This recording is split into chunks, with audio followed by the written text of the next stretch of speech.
Lavish, I'm not dealing with you today. I'm ready, Coco, man. Hey, y'all, listen. What's up? Welcome to the Lavish and Coco podcast. It is a beautiful day. I don't know where you at. It's 12 noon Eastern Standard Time. We are your lunchtime luxury. And as you know, we always bringing you the stuff to make you laugh, to make you think, to make you cry, to make you tap into all your emotions. Some of them emotions you set on and you don't even know that they're there.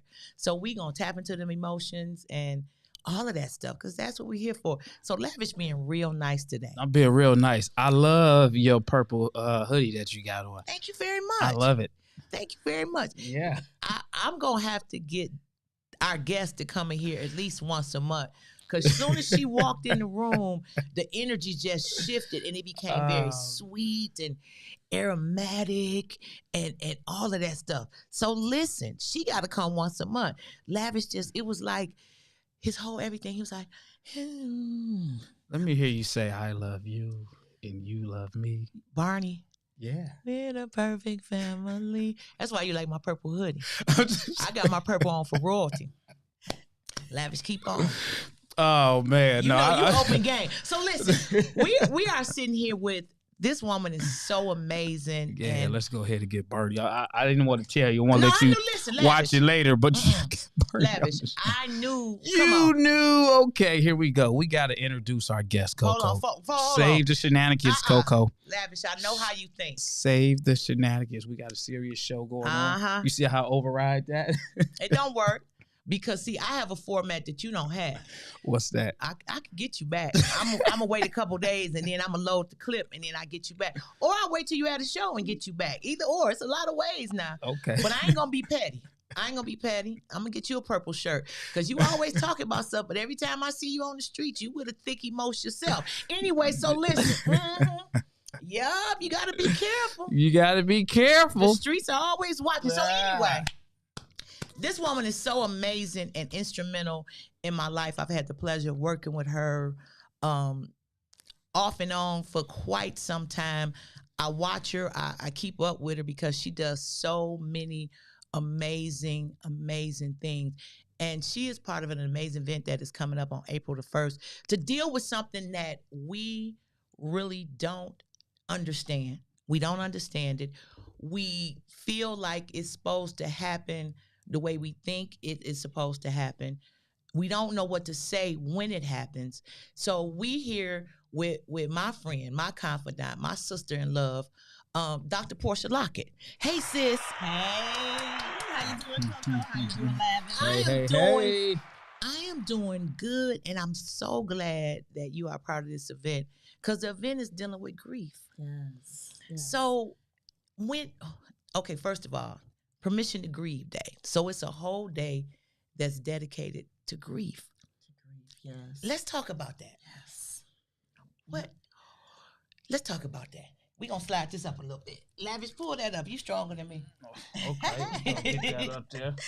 All right. So, grief has so many different components to it. And if you look the word up in the dictionary, it would say something like this, is that grief is the natural reaction to loss. Grief is both a universal and a personal experience. Individual experiences of grief vary and are influenced by the nature of the loss. So basically what this is saying is that when you experience a loss, and a loss is not necessarily the loss of a loved one. There's so many layers, over 40 different ways that you can grieve. But for today's purposes, we're talking about the loss of a loved one. Okay. And the three of us could have the same mother, right?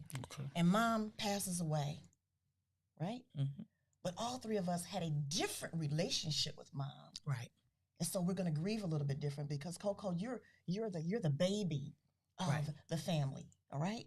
I'm the eldest. And Lavish, you're that middle boy. Mm-hmm. And so mama's boys have a totally different relationship, right? Correct. And that eldest child, the first, and then that baby who was the last, all different relationships, but mama loved us all. But during that grief process, we attack each other because now those personal things come out.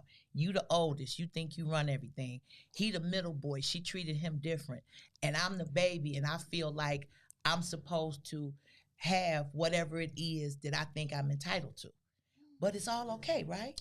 It's all okay, and that's a very common scenario, but it's not really the norm. I think a lot of times people will come together, in the middle of a crisis, and it all depends on too how mom, raised those children. If she showed preferential treatment and everybody knew that there was some preferential treatment going on, then at that space, that time when mom has transitioned, then some of those emotions may come out. Okay. So that would be true to say. So, Dr. Portia, I have to ask this question because when we lose someone, when someone transitions, we feel like, and we see it, and I see it a lot among men of color. Sometimes they don't show any emotions. They may not say anything or whatever. Is it a time limit, or is it a cutoff point that you should feel those feelings that you feel? So say we all lose the same mother, and you and I grieve and we cry and we do all the stuff, but Lavish may not grieve. He may not respond. He may just go through the routine and continue to do stuff in a normal way, and we think that he's not in touch with his feelings.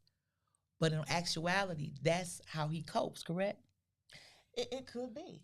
And so with men, especially men of color, they have been taught that men don't cry. You suck it up and you be strong for your mother, for your sister, for your wife, for your children. But men need to be able to express themselves as well. Jesus wept. Yeah. He grieved. He cried. So why shouldn't our brothers feel that it's okay for them to be able to cry, to be able to shed a tear? However you feel is how you feel. And if you need to break down and have those moments, it's okay. I often tell brothers that when you are feeling some sort of way about the loss of a loved one, go take it out. Go to the gym. Okay. And work it out. Find some brothers to go play basketball with. Find a punching bag. Or sometimes, I keep bubbles in my office, the little bubbles that come in. Find some of those bubbles to pop so that you can just get that frustration out. That can go for anyone. Right. But we should encourage our brothers to cry and just let go. And sometimes they just need to be held too, and they don't even know they need to be held. To say, babe, it's okay. It's okay. Yeah, it's okay. That hug. They need that hug, that embrace. And it's beyond a hug. It's an embrace. Listen, y'all listen to the Lavish and Coco podcast. We need y'all to like it, share us, and all of that stuff. We talking to Dr. Portia Lockett about grief and the event that is going on April the 1st, because the name says permission to grieve. And when you and I first talked about it, it's like, why do I need permission to grieve? Dr. Portia, why does somebody need permission to actually grieve? Why I just can't grieve? Why do I need that permission to go through the steps of grief? So here's the deal. You really don't need permission. Okay. But some people feel like there is a time restraint on the length of time that you can grieve, or the space that you can grieve in. I talk with individuals on a regular basis, and they say, my mother or my wife or my significant other, has transitioned, like 15 or 20 years ago, but I'm still missing that person that's in my life, right? And so if they haven't gone through, getting assistance, or they feel it's okay to continue with that or get help in some sort of fashion, then they may still be out there because they don't really know how to express themselves or release themselves or talk to someone. So here it is. I'll give you a good example. During COVID, there were so many of us that experienced someone that transitioned, that lost, that passed away, that got their wings, right? Yep. And so during that time, because it was happening so fast, I was literally getting sometimes 3 and 4 calls a day saying someone had COVID. Then later on, someone passed away.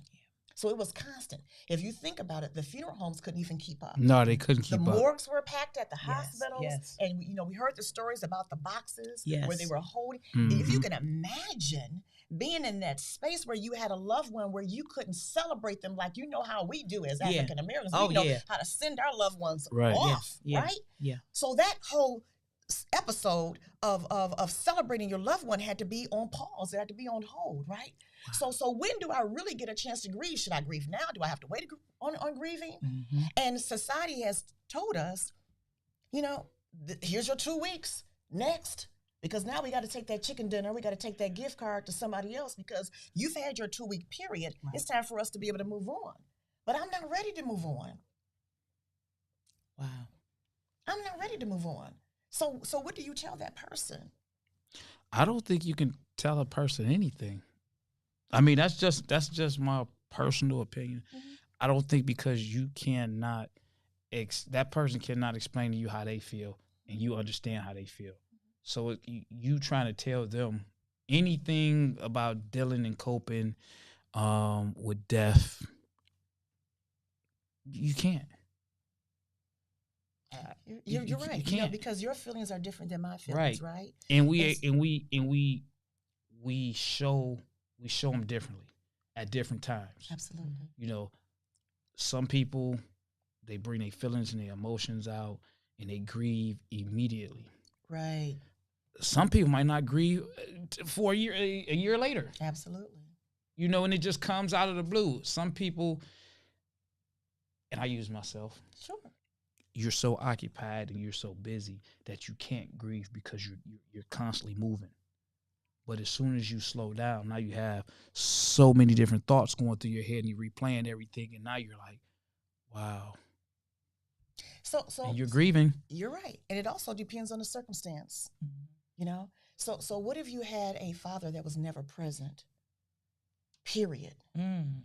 But then you get acquainted with your dad years later. And then a year later, he passes away. Right.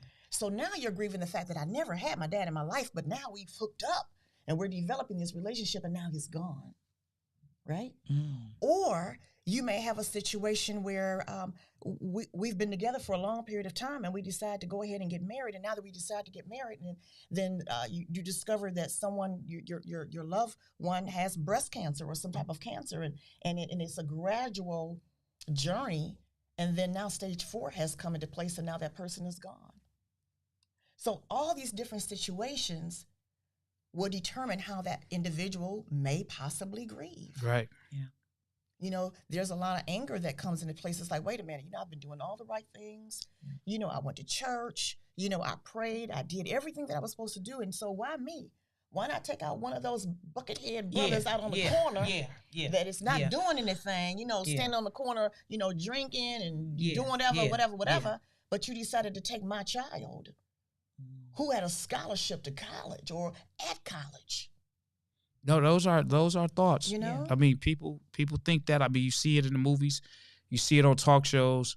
You've heard that they're grieving out of anger. Mm-hmm. Yeah.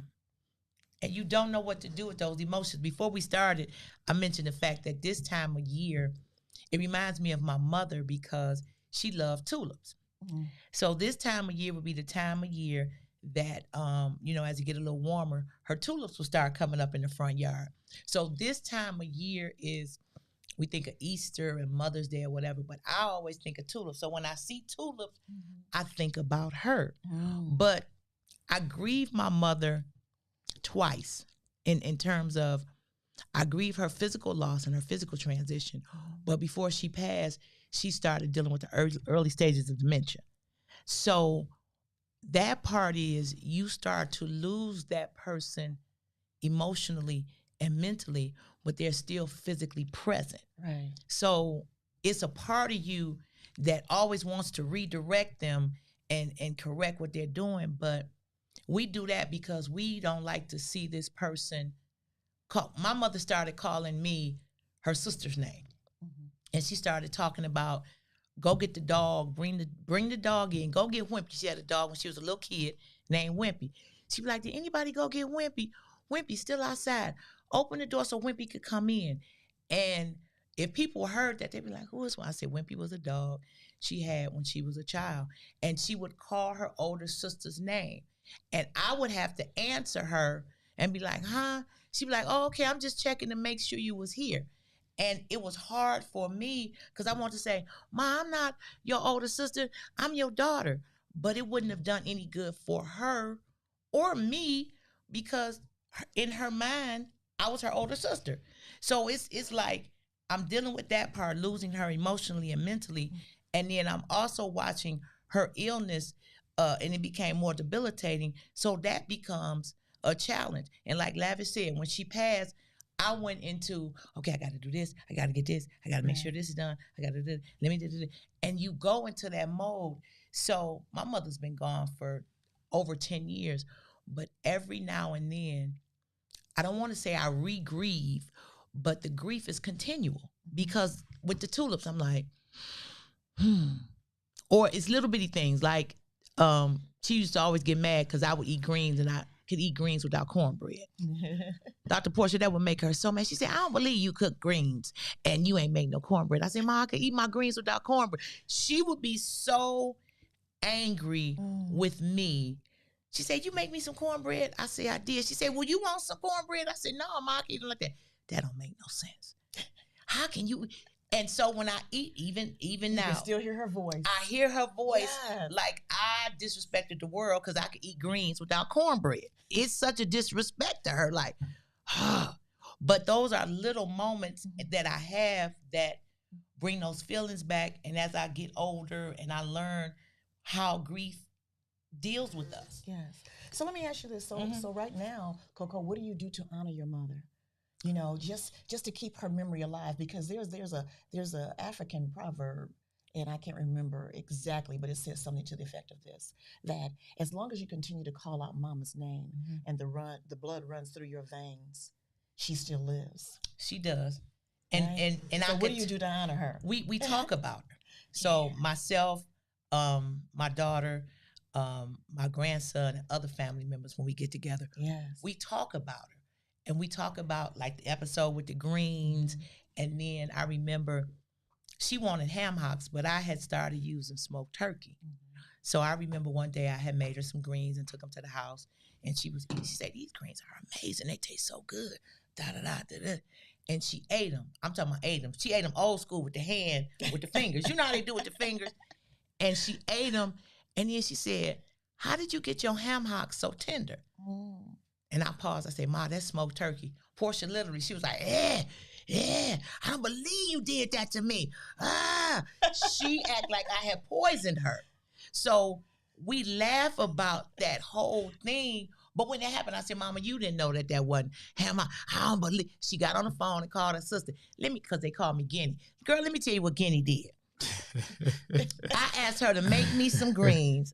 She's sitting right here looking in my face. She didn't put no ham hock in them, Willie Mae. She put some smoked turkey in them. I think my stomach bubbling now. I said, Mama, your stomach. Yes, it is. I'm sick right now. I'm sick on the stomach. But we laugh about that now. So in my ability to laugh and bring levity to it, it helps me to deal with the heaviness of her passing and all of that stuff like that. Yes. But you have to, and the part two is, once we start having the conversation, I realized that each one of my family members, my nieces, my nephews, my grandson, they have a different memory of her. Yes. So it makes it a little easier. And sometimes we'll all get quiet and we get a little teary-eyed and emotional. I'll be like, okay, listen, I'm finna go cook some greens. Y'all want smoked turkey in them or y'all want them vegan? And they'll laugh, but it helps. It does help because I don't know, grief is so, it's like the thing that's going to happen, but you want to feel like you can deal with it, but you don't even know what you're dealing with. It's like the stages of grief, because there are stages to grief. So what if you get stuck in the stage where you're angry? How do you deal with that? Or the stages of denial that if I had have been there or if I had have done this or whatever, this particular thing would have happened. How do we deal with that, Dr. Portia? You know what? That's a good time for you to sit down with a therapist to be able to help you work I got one of through them too. those stages. Yeah. And then hopefully that once you get through those stages, then that therapist will be able to help you to say, now that we've gone through the stages, now what? What's next? Okay. Now that I've experienced this, now what can I do? You know, so you were saying how you all sit around and have some conversations about, stories.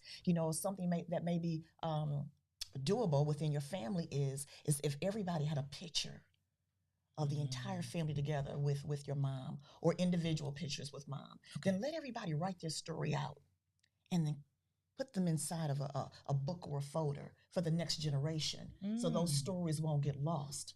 Okay. You know, I like that. So it's like you're keeping that memory alive. You keep telling those stories and keep telling our stories. You think about all the stories that our ancestors would tell us through the years. Yes. And somewhere along the way, some of those stories got lost. Yeah. And so we as a people got a little lost because we didn't realize, didn't remember our history because somebody forgot to write down their chapter. Yeah. Your mom has a huge chapter. Yes, she in does. the history She does. of life. She made does. an impact on you, your siblings, her siblings, Yes. her children, the grandchildren. So let's keep grandma's spirit alive by writing those stories. Get a big notebook and maybe you can even send it to, not Mixed Tiles, but it's one of those other Vistaprint or something. Yeah, that put all the stuff everything together and it's like mama's book.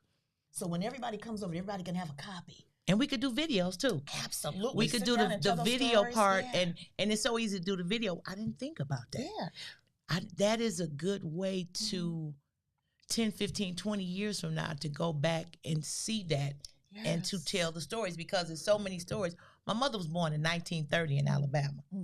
So when she would tell us about the racism and the civil rights and those things like that, and I'm like, I was fascinated, and it added a whole nother level because I would go down south 2 or 3 times a year, and I knew my grandmother, and just to see how my mother grew up, see the area that my mother grew up in, and to see those things, it added a whole nother life to my mother saying, yeah, because we would have to walk, and sometimes we would be walking and we knew where to go. We had a lantern, but she said, I got to the point, she said when her older sister got married and moved away, she would have to go to her older sister's house. And she said, walking through the woods, you only had a certain amount of oil in the lantern. So she said she got to the point where she was able to put her lantern out, and she knew how to navigate through the woods based on how the moon would shine through the woods and through the trees. And it was so, when she first told me that, I was younger, but as I got older, I said, you know what? They was navigators and historians and survivors. And she said, yeah, we used to have to put pasteboard, which is cardboard, in our church shoes. She said, because we only could wear our church shoes. We got those shoes like once a year, and then you had to pass the shoes down. So those things, when I think about it, it's like, wow, my mama was a G. It really does help. And now that you said add that part, it makes it easy. But so for the people that say you still grieving that, or you still dealing with that, you're not over with that yet, how do you tell that person, let me have my time? Because we put it like Lavish said, you can't tell nobody how to deal with their stuff. You can't. And sometimes you say tell them just like that. Tell them just like that. Let me grieve my own way. You okay, baby? Excuse me. Yeah. No, I got it. But it's like when you say it, tell them just like that. Tell them just like that. Just let me grieve my way. Okay. Because there are a lot of times people want to give us a lot of advice, but they don't have the experience of losing someone. So it's really quick for them to be able to say, he or she should be over that right about now. Can you believe she's still grieving the loss of, and it's been a year. Wow. It's time to move on. Or someone has been married for, let's just say, 30 or 45 years, and the woman is just saying, I'm still wearing my wedding ring, right? Yes, and that's your right. And that's my right, right? And I don't want to give up that ring, and we had some good times together, and I know nobody can replace Mr. Bob, and Mr. Bob was good to me, and I want to hold on to all these memories. I'm not changing anything. I'm not giving away any of his clothes, and I still want his scent here in my house, whereas Mr. Bob, on the other hand, been married for 30 or 45 years, and he was like, you know what, I'm going to take this ring off because I need some companionship. So I want to move on. And so a lot of times family members will say, I can't believe that he's moving on. Yeah. Or they call you dirty. Oh yeah. They call you. Lavish, that's good. They call you. Oh yeah. Oh shoot, he ain't been dead 8 months and she already done moved on. You got another woman over there. You seen that woman over there at the house? Right. I knew they were having an Yeah. affair. I knew Yeah. something was going on, Yeah. you know. But that's not necessarily the case. But a lot of times we just make assumptions. Yeah, we make assumptions. We make on assumptions that. on so many levels. And so, you know, we have to allow people to grieve in their own way and their own space that feels comfortable for that individual. However, if we see someone that we love and truly love, it's okay to say, let me get you some help. Mm-hmm. I think you might be Yeah. blessed by having a conversation with someone that can help you through this journey. Mm-hmm. Yeah. And sometimes even with that, when you don't know what to say. It's okay to say nothing. Yes. 'Cause so many times, Coco, people want to say, I don't even know what to say. Okay. It's okay not to say anything. It's okay just to be present. Yes. I'd rather you not Yes. say. I'd rather you not say Yes. nothing Yeah. myself, Yeah. because I don't want to hear it. And then if you don't know what to say, you just saying something just to say something, then that's can be a trigger. Right. Yeah. Absolutely. Yeah. But But somebody says, Lavish, I know how you feel. Man, you You don't know how I you feel. Yeah. So Yeah. it's like Yeah. it's kind of like, you know, you have to play this role. I know how you feel, and I have to, right. But I'm thinking, no, you don't. Yeah. But do I want to actually go into a conversation of, no, you don't. So why are you saying that? Then it could be confrontational. But it's okay, Dr. Portia. Ain't it okay to say no? You don't know how I feel. Because it could trigger Yeah, the other person. a back and forth, yeah, thing where you have, man, all I was doing was trying to, Yeah. say some kind words. Mhm. But on the flip side, it would have been better for you not to say nothing at all. Yeah. Because you don't know where my mind at Yeah. in that time and place. Because you can say something on a great day, I'm having a great day, but that small thing shifted my whole mood. And I've had that happen with me. You know, I mean, if I'm out and I'm enjoying something, I'm good. I don't want someone to mention my grandparents. Right. As much as, I have all these great memories and the way I feel about them, I'm already on cloud 9 over here. Okay. And you might see something, and you might like, man, you doing, so well, man. If your grandmother was here, your grandfather, you just really kind of just killed my moment now. Because you putting me in a different state of mind. Yeah. Because now I'm stopping this moment. Yeah. And I'm reliving, I'm rethinking, and I'm like, dang, now my mind is set on them. Yeah. So I feel you. Sometimes it's better not to really say anything. But people feel Or inclined. words, something a little Yeah. easier Yeah. without saying much of anything. You know what, man, it's going to be all right. Whatever that might be. Because your all right might not be what the next person might think it is. But overall, it's going to be all right. Yeah. Whatever it might be. Yeah. But we haven't been taught that it's okay not to say Anything. Yeah. 'Cause Yeah. we feel like I gotta say something. Yeah. And so, like I said before, it's okay just to be present. And sometimes I'll tell people in response when people say, if you need something, let me know, right? Yeah. Right? But that got a time limit on it too. That got 2 weeks. That's that 2 weeks. Yeah. Lavish, ain't that the 2 weeks? After the chicken gone, the cookies gone, the coffee and stuff gone. Yeah. That's something I don't say either. And I tell people, I have so many people that watch me. They see what I do. Right. And they call to ask, man, how do you deal with XYZ? And I lost someone, and what to expect, and how do I manage? And I tell them, and they look at someone else, and they like, man, you make it look so easy, but not knowing deep down inside, it's tearing me apart.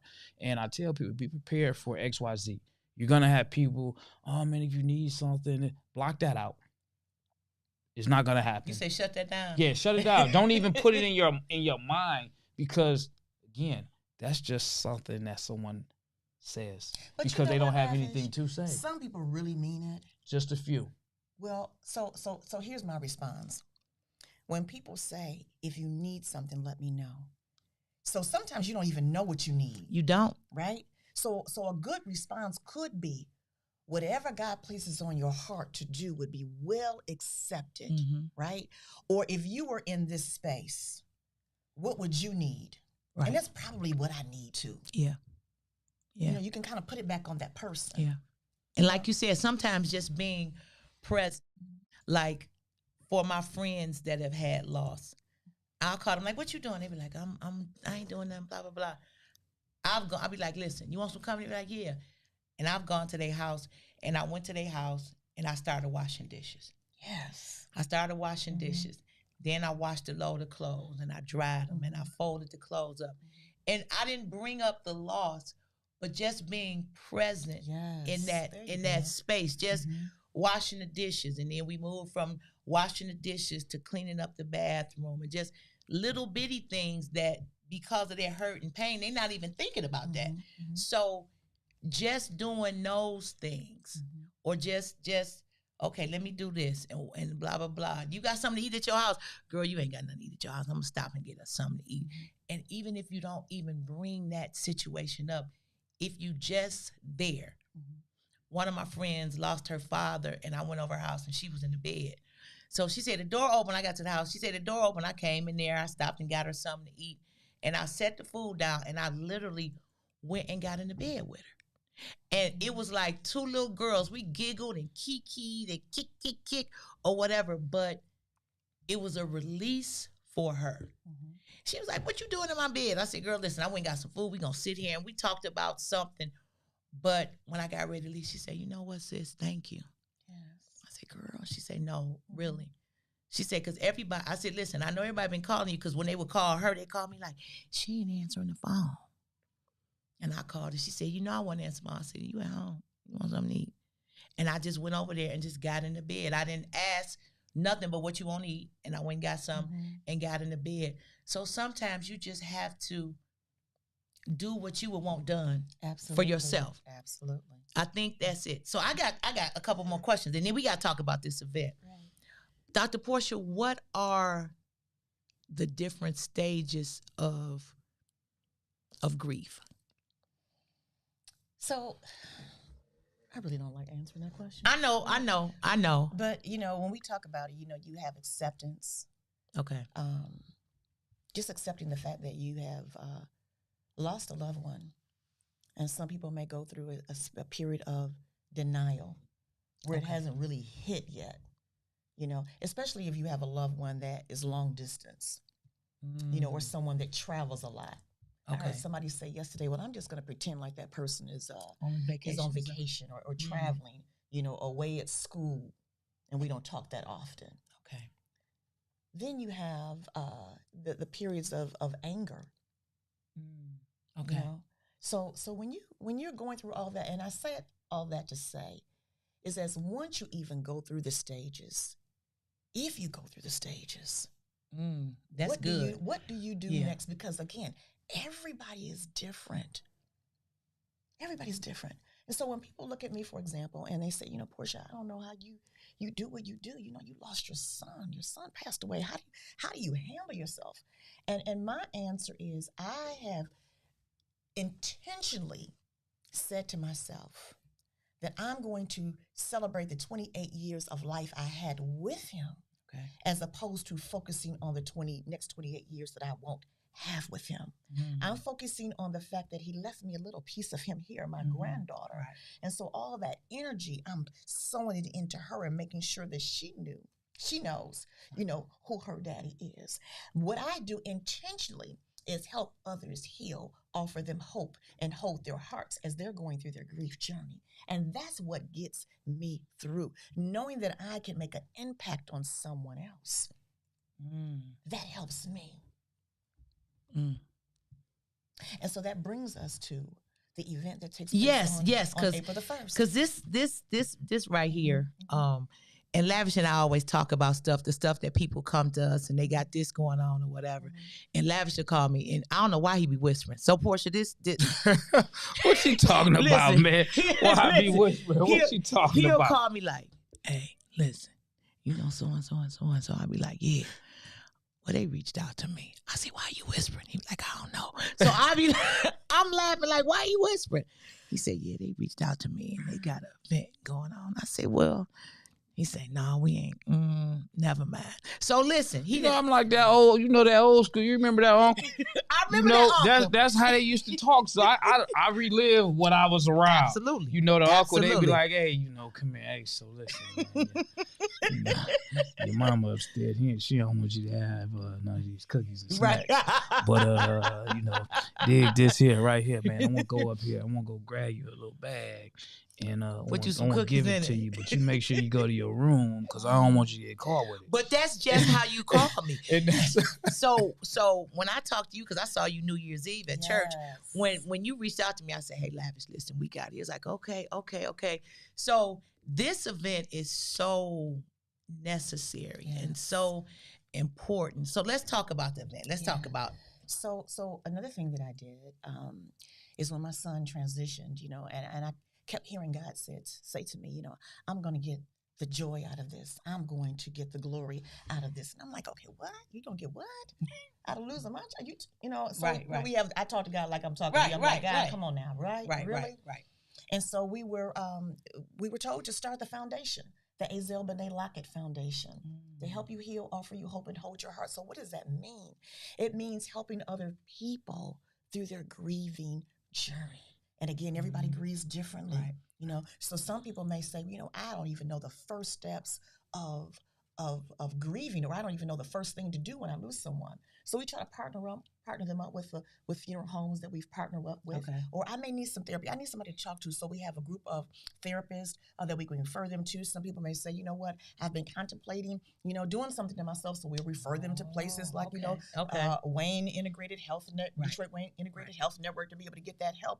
And so when we start putting everything together, we said, people just need to be able to be educated, on the various components of grief. And that it's okay to be able to seek help. So on this particular event, on April the 1st at Wayne County Community College, we're going to have individuals just like you and I that will be able to give their testimonies about their grief journey. And everybody's in a different space, right? So we're going to have someone there talking about the loss of losing a father. Someone else will be talking about losing the loss of a mother and a father, but again, different relationships. Somebody's going to be there talking about the loss of losing a wife, the loss of losing their mother due to dementia. Okay. Right? The loss of losing a sibling. So all of those relationships are different. And then we're going to have people like Dr. Paula Duran, Dr. Sabrina Black, Glenn McIntosh, Aaron Solomon, Dr. Reverend Edward Knox, and Harold Wimberly, who are going to be our panelists. They're going to be able to give us some insight on grieving. And how do we get through that journey? How do we maneuver through that journey? Because again, everyone's journey is different. Yeah. Very different. So it's going to be at the downtown campus? No, actually, it's going to be on the Outer Drive campus. Okay. The Outer Drive campus, and you can go on to Eventbrite because you have to register. It is a free event. Y'all heard that? It's a free event, but it's you free. Must register in order to be there. We're so excited about it. We're going to have some vendors that are going to be there. We have already partnered up with Detroit Wayne Integrated Health Network. We're partnering up with Accent Hospice. We're partnering up with Triumph Church, and we're partnering up with my insurance person, Dr. Shirley Redrick from State Farm Insurance, and so many others are going to be present there to be able to give their insight and their support, as well. So what times is the event? Well, when you go to Eventbrite, y'all. So listen, y'all. It's a few things. The event is free. It's April the 1st at Wayne County Community College District on Outer Drive and Southfield. So on the west side, on Outer Drive and Southfield. Northwest Campus. Campus, absolutely. Yes. So we need you all to register. The event is free, but they need to have a head count. Yes. You just can't show up, be like, hey, what up, though? We not doing that. We growing beyond that. We want to do things decent and in order. Yes. So go on to the website, to Eventbrite, and register. Yes. Register. Make sure you look up Permission to Grieve. It's really easy. Just type in the search box. And it'll pop up. Take you there. Yes. And register and listen. Go. And show up. And take some people with you. So Dr. Portia, I gotta ask you this question. Because we talked about COVID, but there were a lot of younger people during COVID that lost parents, grandparents, and all those things. I suggest bring your children. Well, mostly this is going to be for adults. Okay, so this is an adult event. Okay, okay. I would suggest it now. There's going to be others. This is the first of 4. Okay, all right, and okay. I'm excited about it. This one is permission to grieve. Okay. There's going to be a part 2, permission to heal. The third one, where I'm going to have you, Coco, because the third one is going to be permission to live and laugh. Oh, baby. Ooh, right? And the last one is going to be permission to love again. I think you're going to need to call me in on that one. If you want people to laugh. Yes, both of you. Lavish and Coco, you all a team. So when I say Coco, that's including absolutely. You, Lavish. He gonna beat it. Yes, we want you to come out, and it's okay to laugh. And I think laughter is good for the soul. It's the best medicine. That's scriptural. Yeah. Right? Yeah. And so sometimes people even feel like I can't laugh because if I laugh and have a good time and do something that's exciting and enjoyable, then I'm disregarding the fact that I'm supposed to be over here grieving. I'm disregarding that loved one that's gone. I thank God for my gift of laughter. In so many instances, my great aunt passed a few years ago. And everybody knew her name, Ma Roxy. Ma Roxy was the aunt that whenever we would go down south, she made the shoebox lunches. You know about the shoebox lunches. So she would fry the chicken with the light bread, the 2 boiled eggs, the pickle, and the slice of pound cake wrapped up in the wax paper, Dr. Portia. Yes. And all the kids got their box with the string tied around it in the car. Yes. Well, by the time we got to Toledo, I had ate my chicken leg. It was gone. But at her homegoing service, everybody was kind of having. It was like, oh, and they loved her because she was that glue. So we was milling around and everything. I said, hey, y'all, listen, cousins, family, listen. Do anybody have that pound cake recipe? Did y'all let my Roxy go to glory with that pound cake recipe? And they laughed, and one of her nieces was like, Coco, I got it, cuz I got it. I say, okay, because we gonna need to email that to everybody because she made the best pound cake ever. But it was, my gift made it lightened it up, and they was like, and then later on after we got to the repast and all that, they was like, you know what? We sure needed some of that pound. I say, see, y'all needed that pound cake because whoever made this cake, they ain't had no My Roxy love on the cake. But it shifted. So laughter is good, and it's not disrespectful to laugh. I don't think it's disrespectful. I think we feel like you said, it's a dishonor, but it's not. If you really, I say this, if you knew the person and you knew what their laughter and all those things related to, even if you had a private moment where you just laugh, like Lavish was talking about with the cookies, like, listen, your mama said she didn't want you to have no cookies. But we all had that honor uncle be like, listen, I'm gonna give you $2. Now listen, don't go to the candy store and spend this money up. But those are things that when that person transitions, you have those memories. And I think that helps you in the healing process. Absolutely. I really do. And listen, I am so excited about this event. April the 1st, go to Permission to Grieve on Eventbrite. Yes. And here's another point I want to bring out to Coco, is that a lot of times people may grieve for a longer period of time because they had some unresolved situations going on where they didn't have closure. You know what? That's funny. That's funny because one of the Facebook viewers, Judith, said it's harder when you lose a parent and the relationship was broken. Oh, yeah. Exactly. That's what I'm saying. So you all know I work at a hospital, right? And so a lot of times when the families are called in, or they may even be in hospice at home with the situation, we know that person is coming to an end. I do something called the circle of love. Well, I have everybody stand around that loved one, that person that is transitioning, and say things like, I forgive you for, if this is the situation. Wow. Because there's nothing that person can do about it right now. Absolutely. But I'm going to be intentional about forgiving you because forgiveness is all about self. It's not for that person. Yeah. Right? And so I'm going to forgive you, Daddy. I'm going to forgive you, Mom. I'm going to forgive you, sister, or whoever that friend is. I'm going to forgive you. And sometimes that person just needs to hear that they're forgiven. I know I was a papa, I was a Rolling Stone. It's a release. It releases them. Yes. You're forgiven, and you can move on. And that feels that frees you up too. And on the flip side of that, you may have a loved one that was just everything.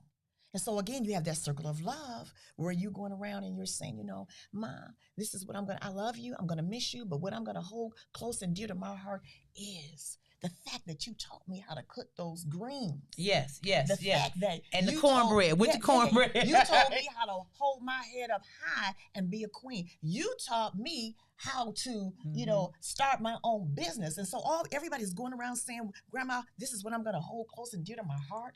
And so if you can imagine Grandma laying there and you saw all these seeds that I've sown, I've planted all this good stuff into my babies. I know they got it going on. Everything is going to be all right. And now I can go. Wow. So that's a whole different level, right? Yeah, that's so freeing, even for the person that is transitioning. I really believe sometimes we holding on to them because they just need to hear that they're forgiven. Yeah, or they're loved. Yes. Think about the people who were never told that they were. I never told you. I showed you. You knew I loved you. Yeah, but I never said I love. Oh my gosh. You never said it. I just need you to hear it. That's heavy. That's deep right there. Wait a minute. I think it was a Denzel movie. And I can't remember what movie it was, but the boy. boy. Antoine Fisher. Yeah, he said, but you never told me, but you knew I loved you. Yes. I cared for you. And here's another thing. That was either Antoine Fisher, then it was that other movie Fences. where he was, That's what I was saying. Yep. Yeah, but you remember it was a movie that just recently came out. I think it was The Brothers. The series of The Brothers was the Best Man. Best Man. And you remember how Morris Chestnut had lost his wife? Yeah. And the brothers went over to the house and said, you know, they started playing cards and started doing all those things to support him. Right? And then, did you all see the movie Scratched? I did. Oh, about the sister who fell in love with the guy over in Italy. Yes. And then he transitioned, right? Yes. And then she just couldn't deal with anything. She just shut down. Yeah, she was in the bed. She went into her space. Yeah. Get up. Yeah. And wash your. Yeah. Because she said, do I stink? Yes, you stink. Get your ass up and get yourself together. Yeah. She told her, get up. I need to go rewatch that movie. That was a good movie. I got it. Because you just brought that to me like, she lost her love and she shut completely. She had been in that bed unwashed for a while. Oh, no, she had been, it's a really good movie, but she had been in that bed and she cried and rolled around. I'm like, yeah, her sister was like, get in the shower, do something, clean yourself up. Right. But we need those voices in those people. All different levels of grief, right? Yeah. That is, and you do.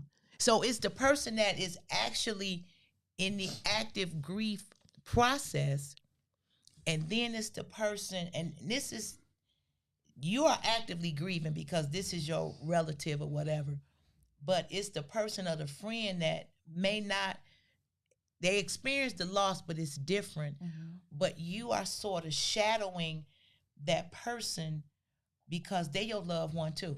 So if you lost a husband, I'm your friend, but it's not going to affect me, but I'm there to almost spot you if you start to fall. Absolutely. So that's a whole nother element for the whole grief and everything. It's like we need a spotter. Right. We need somebody to spot us in that grieving process. Right. During my grieving journey, because I'm still grieving, but I'm maneuvering through it, because it's never like a final destination. We're like, I'm here, boom, it's over. It's not that. So I wrote this piece. It's called Sometimes. And it says, sometimes I need an ear to listen without a designated length of time. Sometimes I need a hug without being judged on why. Sometimes I might need to drop a tear without someone trying to cheer me up. Sometimes I feel like running away without a true destination of where I may stay. And sometimes I just need some time to be alone and grieve. That's true. That's good, but that's so true. Especially that runaway part. I remember I packed my backpack I said, I'm going to get on the Greyhound bus. I'm going to Oklahoma. Everybody tell me, who you know in Oklahoma? I said, I'm going to be a cocktail waitress. I had a whole plan. I did, Lavish, for real. Listen, when my mother passed, I had a plan. I was going to be a cocktail waitress. Listen, so this was my plan. I was going to be a cocktail waitress at night and work in a greasy spoon during the day. I was going to be that woman that was chewing the gum. I was going to go to Oklahoma, put my money and stuff in the bag. I wasn't going to take nothing but some underwear and stuff like that. Give me a hotel room because I just wanted to go somewhere and be amongst folks and just, that's what I wanted to do. And my friends was like, why Oklahoma? I said, okay, Nebraska. They said, it's cold. I said, it's cold everywhere. Let me just, because I was going to get on the Greyhound bus and this was therapeutic for me to say that. So you need to be able to say, I'ma go and have nobody. You don't want nobody to say, girl, you don't need to go. My friends were like, okay, well, when you get there, let us know. I'm like, okay. And then every now and then I would feel that pain and I'd be like, Nebraska, nice. Maybe I'll go to. I had picked about 20 different states that I was gonna go to. And then one of my friends was like, so what you gonna do when they find out you a comedian? I said, that's why I'm gonna get a job as a cocktail waitress and work in the bar at night. And between serving drinks, I'm gonna go on stage and tell jokes. They was like, okay, all right. I had a plan. In my mind, during that active grief, it worked for me. Yeah. Man, I am so glad. I am so glad I know you, and I'm so glad about this event because we need this. We need this. The healing has to happen. Yes. Can't nobody tell you how long to heal. You can't put a time limit on it and say you still doing so and so. My brother-in-law, and you talked about somebody that had been married for a long time. My brother-in-law lost his wife maybe 4 or 5 years ago, and they had been together forever, like teenagers, bebopping. Yes. And he was like, you know what? I remember I used to have to catch the bus to my job and do all those things. And I remember going to his house and he had all kind of beads and because his wife made earrings and centerpieces and all of that. So I went to his house and he said, sis, you got to excuse the house. I said, ain't nothing wrong with the house. He had all of her stuff. He had shoes out. He had her purses out. He said, take what you want. I said, I just get some music. But he had put all the stuff out, and him and his daughter was going through the stuff. They was going through all the stuff that she had. And I said, ain't no time limit. I said, you may go through one bag and sit down and feel how you feel. Absolutely. And we sat in the middle of all that stuff, the plastic flowers and her beads that she had and her shoes and her purses and her scarves and her jewelry. And he was like, I want you to have this. I said, okay. And he said, I want you to have this. I said, okay. But we sat there in the midst of all the stuff and he would pick stuff up. He's like, yeah, she would make these centerpieces. And this was like one of her favorite pieces. And he went through the scrapbook and showed me stuff. But I was just there for him. I wasn't going to say, oh, you need to clean this house up. Why you got this stuff? No. Right. Listen, I'm going to sit right here. Let me clean me a little space off. I sat right there at the dining room table. He gave me what he wanted me to have. Yes. And it was so emotional for me. But that was his way of like, I love you. And you special to me. And I know you were special to my wife. And every time I get those pieces out and I wear them, it's a connection. Yes. Because he was with her literally. He said he became the man that he is because she was there and she pushed him and she would tell him, look, you're going to have to get it together. But that whole process and everything, and when I would introduce him to women, they'd be like, your brother-in-law kind of handsome. Where his wife at? I said, she passed. Oh. And one of my girlfriends, me and her literally stopped speaking. She was like, girl, you know what? I said, don't do that. I said, you're going to make me fight you. She's like, I'm just, don't do that. Don't, listen, if you can't look at him the way I look at him, you looking at it all together wrong. She said, what? I said, don't say nothing because we'll fight. Right. Because I felt like I had to, you know how, yeah. Absolutely. Yeah. Eventbrite, permission to grieve. Yes. Go to Eventbrite, reserve your place, RSVP. Wayne County Community College. What's the campus? Lavish. Northwest Campus. Northwest Campus. It's on a Saturday, correct? On a Saturday morning. So you still listen, got the rest y'all. of your day. It's April the 1st. Go to the event. Take a loved one. Take somebody. Register. You know, you and a person. You and another person. But really go to the event and I think you have to take an active participation in your healing. We're not saying how long the healing will occur or how long this stuff is, but we're going to take an active participation. You got a question? You know, I just wanted to respond to someone that wrote in the chat about losing multiple people. Okay. He lost a daughter and a wife. And I just want to say to you, my heart goes out to you, brother, because that's a whole different layer. Mm-hmm. You know, I lost my wife first, I lost my daughter first, and I didn't get a chance to completely grieve because it was kind of like a back-to-back thing. So where am I? Because I'm grieving my daughter differently than I'm grieving my wife. Right. And so we have to think about those individuals, especially during COVID, who lost multiple loved ones all at once. And so you were forced into this big pool of grieving. And I want to go back and just encourage people to come out on the first. We got Anjo Brown, Drake Pfeiffer, Toya Hankins, Kelly Garrett, Rita Dandridge, who are going to be coming out to give their testimonies about and a flag from Sweet Potato Sensation. Sweet Potato Sensation. Ooh, she got a testimony. Oh my God, she's going to bless us so much. And again, all these different resources for individuals to be able to come on out. Just go to Eventbrite, permission to grieve, and just anticipate getting blessed. Lavish going to be there. And you know the thing about this event, and I got to say it. We're on the podcast and we're talking about it. And it's hitting home for people that's watching. And they're wherever they're at by themselves and they're looking. Right. They're feeling it. They can relate to it. But getting them to actually come. And that be a problem. When I listen to people when they come on podcasts and they advertise and they promote and they put out these events, these seminars, these meetings, and these gatherings to help people. It's like the people they know they need to help. Just like people who comment, you know, they know this stuff, but then they fall short of actually following through to come. I don't know if it's scared, modest, unsure, you know, going into the unknown, don't want to be looked at a lot different. Me, myself, personally, I'm a adventurous guy. Yeah. It doesn't matter what it is. I'm going to come check it out. If I like it, I like it. If I don't, I don't. You're going to like it. If I like it, I'll come back. You'll be back. You know, however, I just don't go because I'm afraid. You know, I want to go to see if anybody else, if I can relate to anybody else. Their story. And you're not alone. Yeah. You know. So it's going to be a room full of grievers. Right. Yeah. Everybody's grieving the loss of someone that they love. And so if you're out there right now, I just want everybody to do this because this is really important. Is just take your right hand and put it over your left shoulder like this.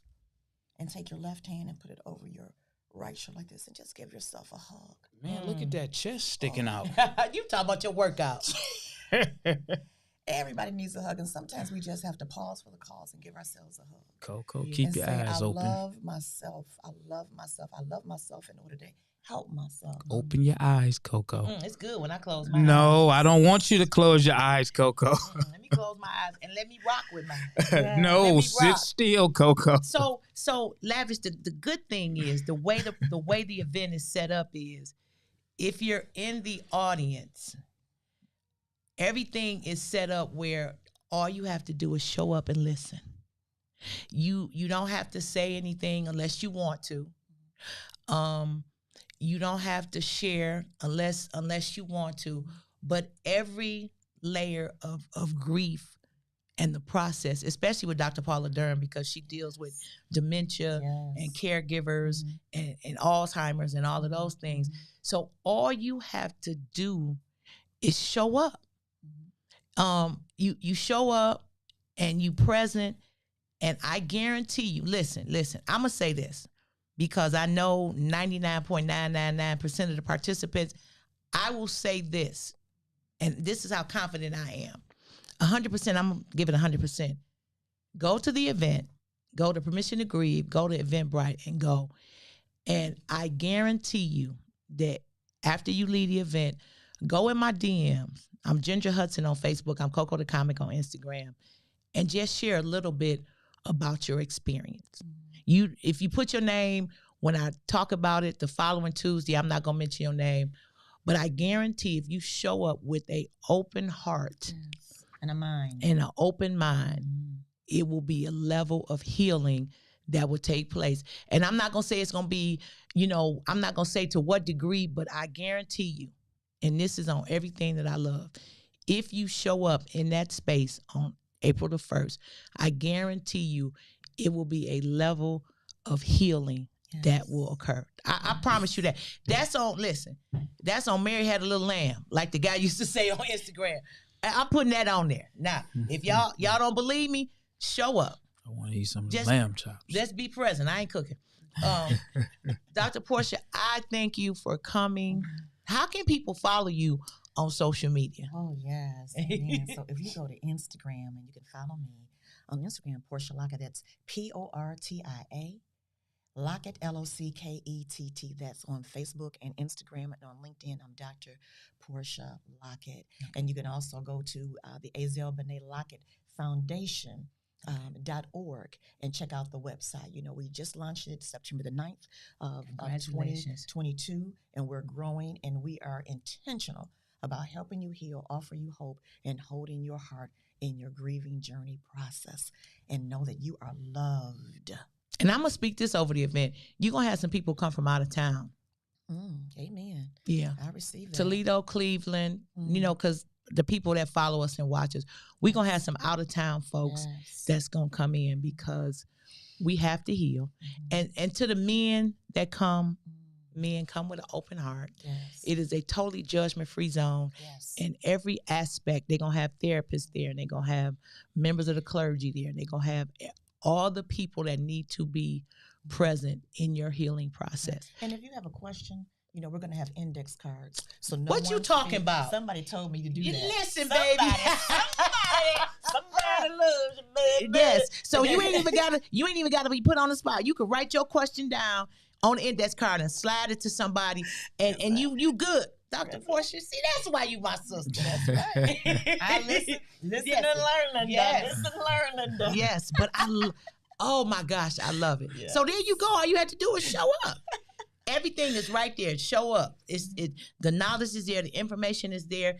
It's a room full of people that will love on you and hug on you and all those things. And they in tune to what is going on. I love you, Dr. Portia, for showing up. Lavish, did I tell you I love you? Watch the look on his face. You see how he smiled when I say I love you? Listen, I get him every time. We be on the phone, and he be like, all right, because he don't say bye. I be like, I love you. He be like, yup. I'm going to get him to say I love you one day. Watch. I'm going to keep on. I'm going to keep chipping. I be like, I love you. Be like, yup. That's all right. That's his way of saying he loves you back. I know. Be like, yep. I'll be like, okay, I know he love me. Yes. So listen, we need y'all to like, follow, subscribe, listen to the Lavish and Coco podcast. You can go back and watch us on YouTube or whatever. Our purpose for the podcast is we want you to laugh, we want you to love, and we want you to learn to get some experiences because we just not on here talking. We healers in our own way. I know that went deep. Like, what? We are. We are.